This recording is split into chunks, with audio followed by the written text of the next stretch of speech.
எல்லாருக்கும் நமஸ்காரம். சாமவேதம் 1349வது மந்திரம். ரொம்ப அருமையான மந்திரம். எழுதி வச்சுருக்கேன், காமிக்கிறேன் பாருங்கள். கேமரா திருப்புறேன்.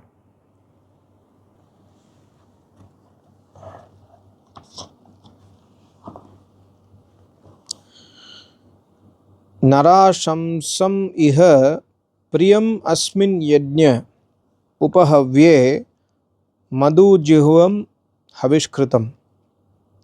சாமவேதம் 1349. இது உத்தரார்ச்சிகம் ஏகாதசோ அத்தியாய. உத்தரார்ச்சிகத்தில் 11வது அத்தியாயம். இதில் இறைவன் சொல்கிறாரு, ரொம்ப மது ஜிஹுவம், ரொம்ப முக்கியமான வார்த்தையை சொல்கிறார். மது ஜிஹுவம்.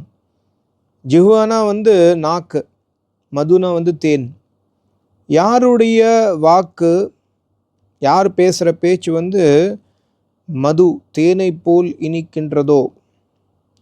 தேனை போல் இனிக்கின்றதுனா உண்மையிலேயே தேனை போல் பேசுகின்றார். உண்மையிலேயே அவருடைய ஆத்மாவில் தேன் இருக்குது. அவருடைய மனசுலேருந்து தேன் மாதிரி நினைப்பு, தேன் மாதிரி அவங்க ஞானத்தை, அவங்க அவங்களுடைய உபதேசத்தை, ஆசீர்வாதத்தை, அவங்களுடைய திங்கிங் சொல்லும்பொழுது நமக்கு தேன் மாதிரி உபதேசம், தேன் மாதிரி யார் பேசுகிறாங்களோ அதே மாதிரி ஹவிஷ்கிருதம்.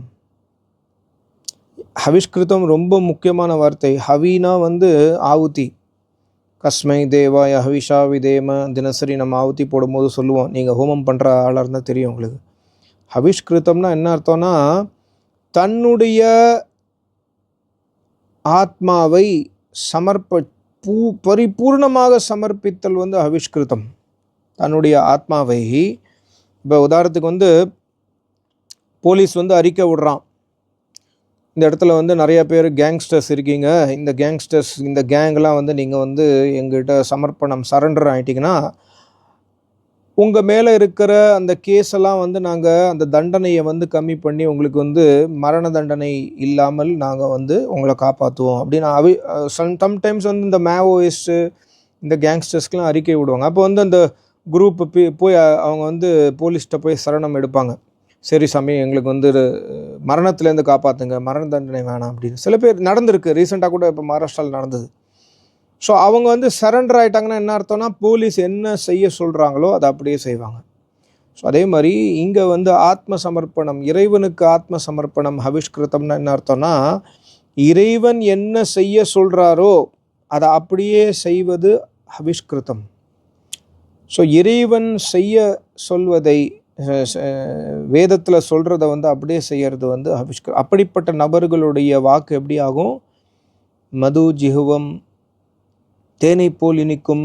தேனை போல் இனிக்கும்னா இதில் முக்கியமான பாடம் என்னென்னா, சில பேர் தேன் மாதிரி பேசுவாங்க. ஆனால் அவங்க பேசுகிற பேச்சில் இந்த வாழைப்பழத்தில் ஊசி ஏற்றுற மாதிரி அந்த மாதிரி ஒரு பேச்சு இருக்கும். அந்த மாதிரி இருக்கக்கூடாது. ஹவிஷ்கிருதம்னா ஒரு நிருக்த கிரந்தத்தில் இந்த எஸ்கா ஆச்சாரியர் சொல்லுவார், மதுரம் கோமலகம் கல்யாணகரம். நீ பேசுகிற பேச்சு மற்றவனுக்கு முதல்ல மதுரம், தேனை போல் இனிக்க வேண்டும். அது மட்டும் இல்லாமல் கல்யாணகரம், அவனுக்கு அது நன்மை பயக்க வேண்டும். அவனை ஹர்ட் பண்ணக்கூடாது. அதே மாதிரி கோமலம், சாஃப்டாக இருக்கணும். தேனை மாதிரி பேசுவாங்க, ஆனால் அதுக்குள்ளே ஒரு ஹார்ஷ்னஸோ வயலன்ஸோ இருக்கக்கூடாது. இப்போ சில படங்கள் பார்ப்போம், அதில் வில்லன் ரொம்ப சாஃப்டாக பேசுவான், ஆனால் அவன் பேசுகிற பேச்சில் வயலன்ஸ் இருக்கும். ஸோ அந்த மாதிரி இல்லாமல் தன்னுடைய தவத்தின் பலத்தால், தன்னுடைய ஆத்ம சமர்ப்பணத்தால் யார் தேனை போல் பேசுகின்றாரோ, தேனை போல் யார் நடந்து கொள்கிறாரோ, அந்த மாதிரி இருக்கிற மனுஷனுக்கு இறைவன் சொல்கிறாரு, இஹ பிரியம். அந்த மனிதன் இஹ பிரியம், இஹ நராசம்சம் இஹ பிரியம் இல்லை, இந்த உலகத்தில் அந்த மனிதன் எனக்கு பிரியமான மனிதன். பிரியமான மனிதன்னா அந்த மனுஷன் நான் சொல்கிற விஷயத்த கேட்குறான், அவன் எனக்கு பிரியமானவன். இறைவன் கேரண்டி சொல்கிறாருங்க. அது மட்டும் இல்லாமல் அந்த மனிதன் நராசம்சம், நரனா மனிதன், மனிதர்களில் நராசம்சம்னா மனிதர்களில் உன்னதமானவர், மனிதர்களில் போற்றத்தகுந்தவர் அந்த மனிதர். ஏன்னா அந்த மனிதர் ஆத்மசமர்ப்பணம் பண்ணிட்டார். ஸோ நம்ம வாழ்க்கையில் நம்மளால் செய்ய முடியாத ஒரு விஷயம் என்னென்னா இந்த ஆத்ம சமர்ப்பணம். எவ்வளவு தான் நம்ம முயற்சி பண்ணாலும் நம்மளுடைய ஆத்மாவை நம்ம இறைவனுக்கு சமர்ப்பிப்பதே இல்லை. ஒரு தடவை நம்ம சமர்ப்பணம் ஆயிட்டோன்னா, கம்ப்ளீட்டாக பரிபூர்ண சரணாகதி ஆயிட்டோன்னா, அப்போ இறைவன் என்ன சொல்கிறாரோ அதுக்கு அப்படியே கேட்போம். அப்படி கேட்கும்பொழுது நம்ம நராசம்சமாக மாறிடும். ஸ்ரீராமர், ஸ்ரீகிருஷ்ணர், ஜெமினி ரிஷி, கபில முனிவர், பதஞ்சலி முனிவர், மகரிஷி தயானந்தர், எங்கள் குருநாதர், இவங்கெல்லாம் நராசம்சா, மனிதர்களில் சிறந்த மனிதர்கள், உன்னதமான மனிதர்கள். ஏன்னா இறைவனுக்கு பிரியமானவர்கள், மது ஜிஹுவம், தேனை போல் பேசுபவர்கள். அந்த மனுஷனுக்கு அஸ்மின் யஜ்ஞே உபஹவே, இறைவன் சொல்கிறார், உபஹவ்யே அஸ்மின் யஜ்ஞஹ. இந்த அஸ்மின் யஜ்ஞனா இந்த யாகத்தில், இந்த யாகம்னா இந்த இடத்துல இந்த உலகத்தில் உலகமே ஒரு யாகம், நம்மளுடைய வாழ்க்கை ஒரு யாகம். இந்த யாகத்தில் உபஹவ்யே, அந்த மனுஷங்களுக்கு நான் என்ன பண்ணுவேன், உபனிஷன் சொல்கிறோம், கிட்ட உபனிஷன் சொல்கிறோம், உபாசனை சொல்கிறோம். இறைவன் கிட்ட போய் உட்கார்ந்துக்கிறது உபாசனம். உபனிஷதம், குருநாதர்கிட்ட கிட்ட போய் உட்கார்ந்து ஞானத்தை கேட்கறது உபனிஷதம். அதாவது உபஹவ்யனா இறைவன் சொல்கிறாரு, இப்படிப்பட்ட நராசம்சம் மனிதனை நான் அவனை என்னோட சேர்த்து கொண்டு விடுவேன். அப்படின்னா என்ன அர்த்தம்னா, அந்த மனுஷனுக்கு சீக்கிரமாக சமாதி கிடைத்துவிடும், சீக்கிரமாக அந்த மனிதன் முக்தி அடைந்து விடுவான், சீக்கிரமாக அந்த மனிதன் சமாதியில் என்னை தரிசித்து விடுவான். ஏன்னா அந்த மனிதன் ஹவிஷ்கிருதம், ஏன்னா அந்த மனிதன் மது ஜிஹ்வம். இது ரெண்டும் ரொம்ப இம்பார்ட்டன்ட் குவாலிட்டி நம்ம வாழ்க்கையில் எடுத்துட்டு வரணும். ஆத்ம சமர்ப்பணம் பண்ணி நம்ம இப்போ கேர்ஃபுல்லாக அனலைஸ் பண்ணணும். நம்ம வாழ்க்கையில் நம்ம நிறைய பேர்கிட்ட எரிஞ்சு தான் விழுவோம். ரொம்ப மது மாதிரி பேச மாட்டோம், எரிஞ்சு விழுவோம், கோவப்படுவோம். அதே மாதிரி நம்மக்கிட்ட ஆத்ம சமர்ப்பணம் இருக்காது. இது ரெண்டும் தான் டெவலப் பண்ணோம். இது ரெண்டும் டெவலப் பண்ணால் இறைவன் சொல்கிறாரு, உபஹவ்யே, உன்னை நான் எங்கிட்ட கூட்டின்னு வந்துடுவேன். நான் எங்கே இருக்கேனோ, இறைவன் எல்லா இடத்துலையும் இருக்கார், பட் இறைவன் நமக்குள்ள காட்சி அளிப்பார் அப்படிங்கிறது தான் இதோடைய தாத்பரியம். அதே மாதிரி இது சாமவேதம் 1349, அதே மாதிரி 1350, 1351. சும்மா இந்த சுவாத்தியாயம் பண்ணியிருந்த இந்த 3 மந்திரம், இதில் ஒரு மந்திரம், ஃபஸ்ட் மந்திரம் உங்களுக்கு எக்ஸ்பிளைன் பண்ணுறேன். அடுத்த ஆடியோவில் எக்ஸ்பிளைன் பண்ணுறேன், அடுத்த வீடியோவில்.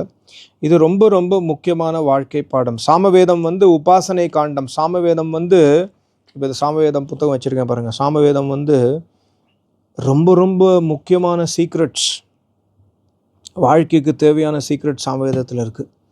சாமவேதத்தை நம்ம நல்லா அத்தியாயனம் பண்ணால் மட்டும் போராது. இப்போ நான் எழுதி உங்களுக்கு காமிக்கிறேன் பாருங்களேன். இதை அத்தியாயனம் பண்ணால் மட்டும் போராது, இதை நம்ம கடைப்பிடிக்கணும்.